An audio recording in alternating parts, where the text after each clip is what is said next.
Hello, all, and welcome to our channel Holistic Facts. So, today we are going to discuss science and technology portion from current affairs of August 2019. So, let's begin. So the first news that we are going to discuss is about gravitational lensing. So NASA has announced their plan to use the phenomena of gravitational lensing in their research. So most importantly, why is this being used? For viewing new stars formation. Okay, so how new stars are formed is going to be studied here using James Webb Space Telescope. You need to remember this particular telescope is related to NASA. Okay, match the pairs. Such questions can be asked, right? And the name of the program is Templates, targeting extremely magnified panchromatic lensed arcs and their extended star formation. Basically, how new stars are formed in faraway galaxies. Okay, so you need not to memorize the full form, but you need to understand and remember what Templates is about. So let's see what is gravitational lensing. So we're going to just read the definition given here first, and then I'll try to explain you that from the figure. It is a phenomenon which occurs when a huge amount of matter, such as a massive galaxy or cluster of galaxy, creates a gravitational field that distorts and magnifies the light from objects behind it, but in the same line of sight. So here let's visualize this figure.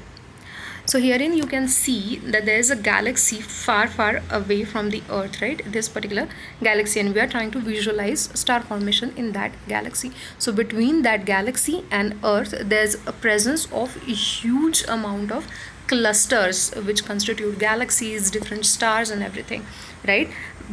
Because of which a huge gravitational field is also created in between, and the gravitational field has capacity and the property to bend light, right? Because of which a virtual lens is formed, and these are called as gravitational lenses. And because of these, the light that reaches earth shows the object behind these particular clusters in a magnified form.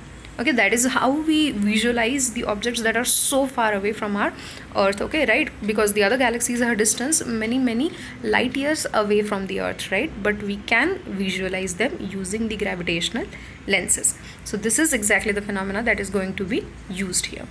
So what exactly happens? Again, these large celestial objects that are in between the object and earth will magnify the light from distant galaxies that are at or near the peak of star formation, so that we can understand how stars are formed. Okay, so these galaxies will appear much brighter than they actually are, because they are magnified up to 50 times. Okay, so use of these particular gravitational lensing will be in many studies, such as study of the galaxies which are far away, observe invisible things in the universe, that means virtually invisible for us, right?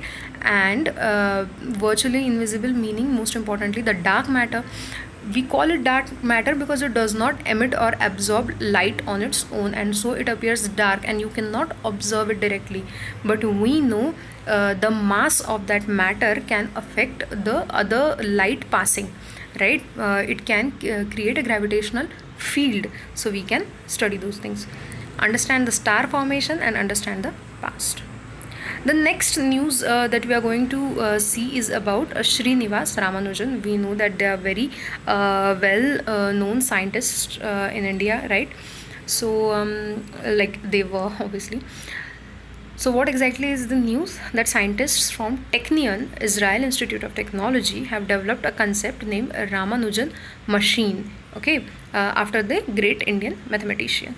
And so what about Ramanujan machine? What is it exactly about? So it is an algorithm that reflects the way Srinivas Ramanujan worked during his brief life. Now, why is it called that, the way he worked? What is so specific about that? He usually came up with novel equations and identities without the proof or without the theorem for those, okay? And he left them to formally trained mathematicians to prove these. He did not come up with any proof. He directly came up with final equations or final formulas, all right? And later on people proved those formulas and they were accurate. Okay, so the purpose of this machine is to come up with conjectures in the form of mathematical formulas, then we can analyze. So basically you input an answer into that machine and the machine will come up with various ways and equations and formulas which will have answer exactly the way you or the answer that you put in. So you put in the answer and it will give you the question basically, right? So let's see a little about Srinivas Ramanujan. So he was obviously in Indian born the. He was born in Madras. 1887 to 1920 was his lifespan.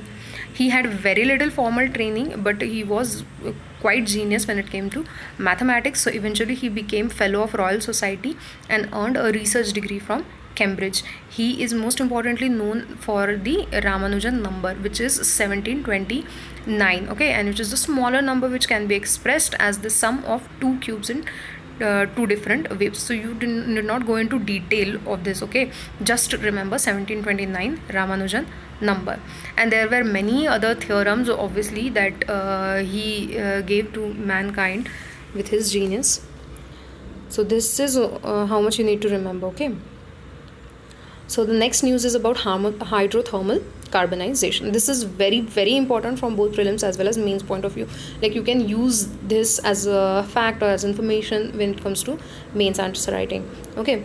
So why is it in news? So IIT Kharagpur has developed hydrothermal carbonization technology which can generate energy from solid waste with high moisture content. So basically this technology converts wet solid biomass into hydrochar, which is a coal like fuel, okay, and this will be rich in carbon and will have high calorific content, so you can use it as fuel as an alternative for coal, and basically you will be creating that from waste, so it's a kind of recycling. Then you can use that for feedstock for gasification also, again for creating another kind of fuel and all, okay, and this can go on as a cycle.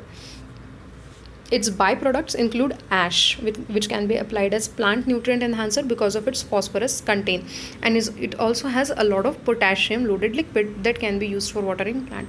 So basically you can completely utilize the solid wet biomass and completely integrate into the nature later on.